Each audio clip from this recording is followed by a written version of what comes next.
Friends, మరొక వీడియోతో ఈరోజు మీ ముందుకు వచ్చాను. నిన్న గిరి ప్రదక్షిణ అయితే కంప్లీట్ అయింది. ఈరోజు అరుణాచలేశ్వర్ టెంపుల్ ఒకే రోజు 3 గుళ్ళు దర్శనం చేసుకోవాలి. అది 1 by 1 మీకు క్లియర్గా నేను చూపిస్తాను. అలా ప్రాసెస్ ప్రకారం 1 by 1 చేసుకుంటేనే అది పర్ఫెక్ట్ ఉంటుంది. పదండి వీడియో ముందుకు వెళ్దాం. ఈ అరుణాచలంలో అరుణగిరి మొత్తం శివుడే కొలువై ఉంటాడు. అందులో భాగంగానే శాస్త్రంలో ఏం చెప్తున్నారంటే ఒకే రోజు 3 ఆలయాలు దర్శించుకుంటే మహా అద్భుతమైన ఫలితం వస్తుందని శాస్త్రంలో చెబుతున్నారు. అరుణగిరిలో మొత్తం శివుడు ఒకటి శిరస్థలం, వక్షస్థలం, పాదస్థలంతో కొలువై ఉంటాడు. ఈ 3 ఆలయాల్లో మనకు శివలింగాలని త్రిమూర్తులు ప్రతిష్ఠించారు. మొదటిది ఆది అన్నమలై టెంపుల్. ఈ ఆలయం మనం గిరి ప్రదక్షిణ చేస్తుంటే మనకు దారి మధ్యలో కనబడుతుంటుంది. ఈ ఆలయం ఎంత శక్తివంతమైందంటే ఈ ఆలయంలో రాత్రి సమయంలో దేవతా శక్తులు వస్తాయట. మనకు ఇందులో రమణ మహర్షి చెప్పారు. ఒకసారి చూశారట రమణ మహర్షి.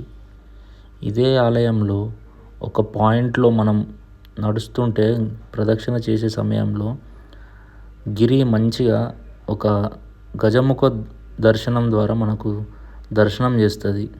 వినాయకుడి రూపంలో అరుణగిరి క్లియర్గా కనిపిస్తుంది. ప్రదక్షిణ చేసే దారిలోనే ఒక చెట్టు కనిపిస్తుంది. అదే ఇది బిల్వ వృక్షం. ఈ బిల్వ వృక్షానికి 3 లేదా 5 లేదా 7, 9 అని మనకు రేకులు ఉంటాయి. అరుదైన చెట్టు ఇది. ఖచ్చితంగా దీన్ని మొక్కుకోండి. గుడి బయటికి రాగానే ఒక గణపతి విగ్రహం కనిపిస్తుంది. దీన్నే కులం అని పిల్లై అంటారు. పిల్లల గణపతి. పిల్లల్ని ఇక్కడ మొక్కిపిస్తే ఎలాంటి ఆరోగ్య సమస్యలైనా తీరిపోతాయని ఇక్కడ నమ్మకం. ఇక రెండవ ఆలయం ముఖ్యమైనది మెయిన్ టెంపుల్ శ్రీ అరుణాచలేశ్వర్ టెంపుల్. ఓం అరుణాచల శివాలయం. ఇది తూర్పు దిక్కు మనకు రాజగోపురం నుండి దీనికి ఎంట్రన్స్ ఉంటుంది.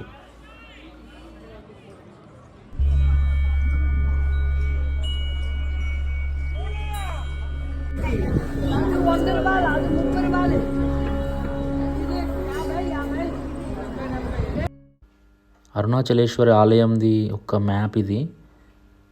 ఇలా 1 by 1 స్టెప్ బై స్టెప్ ఈ ఆలయంలో మీరు దర్శించండి.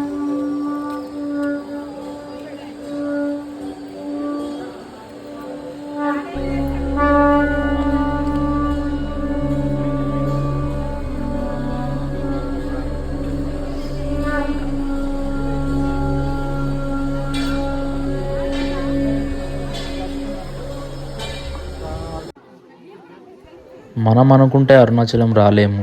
ఆ అరుణాచల శివ ఆజ్ఞ ఉంటేనే మనం అరుణాచలంకి రాగలుగుతామని నాకు ఇక్కడికి వచ్చాకనే తెలిసింది.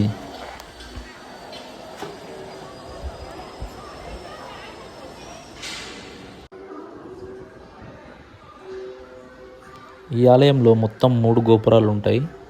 రాజగోపురం, సెకండ్ది బల్లాలదేవి గోపురం, 3వది చిలుకతో ఉండే గోపురం. అది దాటాకనే మనకు అగ్నిలింగంతో కూడుకునే శివుని దర్శనం, మనకు అరుణాచల శివ దర్శనం అయితే అవుతుంది.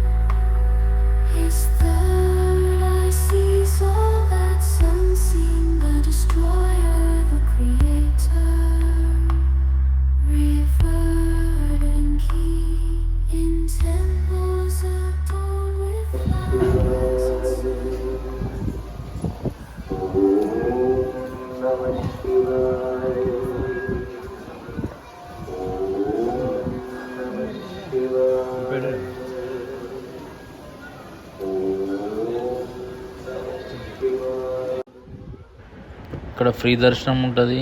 అలాగే మనీతో దర్శనం కూడా ఉంటుంది. దర్శనం వచ్చేసి 200 దర్శనం ఉంటుంది. ఫ్రీ దర్శనం వెళ్ళిపోవచ్చు. పబ్లిక్ అయితే ఏం లేరు. కార్తీక పౌర్ణమి ఆ సీజన్లో మాత్రం పబ్లిక్ ఫుల్ ఉంటారు. అప్పుడు మాత్రం మనకు ఫ్రీ దర్శనం అస్సలు పనికిరాదు, చాలా టైం పడుతుంది.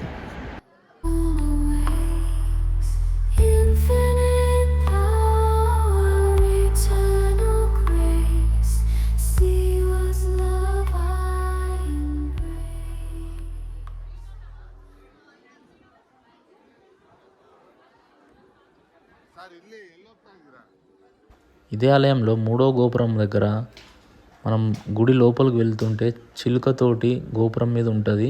ఇక్కడ రామచిలుకలు కనిపిస్తే ఎంతో మంచిదని శాస్త్రం చెప్తుంది.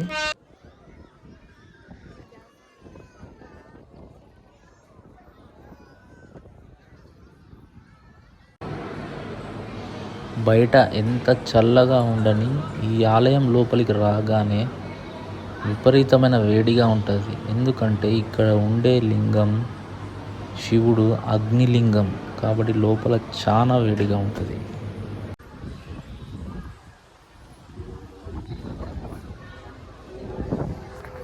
ఈ ఆలయంలో మొబైల్ ఫోన్స్ అలో చేస్తారు. మనకు లాకర్స్ ఉన్నాయి, కాకపోతే పెద్దగా స్ట్రిక్ట్గా అయితే ఏం లేదు. మొబైల్ ఫోన్స్ అయితే అలో చేస్తారు. టెంపుల్ లోపలికి తీసుకెళ్ళొచ్చు.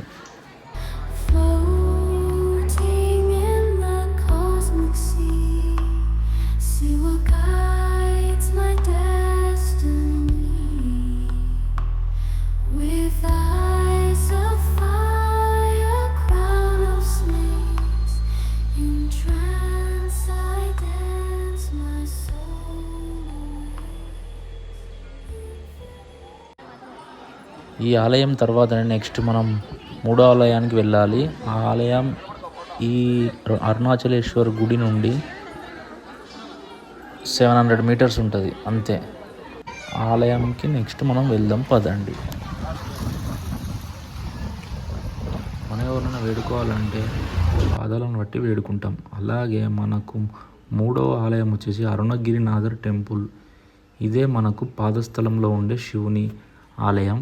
ఇక్కడ మనం మొక్కుకొని కోరుకుంటే మన కోరికలు ఖచ్చితంగా నెరవేరుతాయని శాస్త్రం చెబుతుంది. ఇక్కడి వారి నమ్మకం కూడా. ఈ ఆలయం ఎదురుగానే ఇలాంటి ఒక చిన్న సరస్సు ఉంటుంది, చాలా అద్భుతంగా ఉన్నది. ఇదే లాస్ట్ 3వ ఆలయం. ఈ వీడియో మీకు నచ్చినట్లయితే లైక్ చేసి సబ్స్క్రైబ్ చేసుకోండి friends. Thank you for watching. మరొక మంచి వీడియోతో మీ ముందుకు వస్తాను. See you next vlog. Thank you.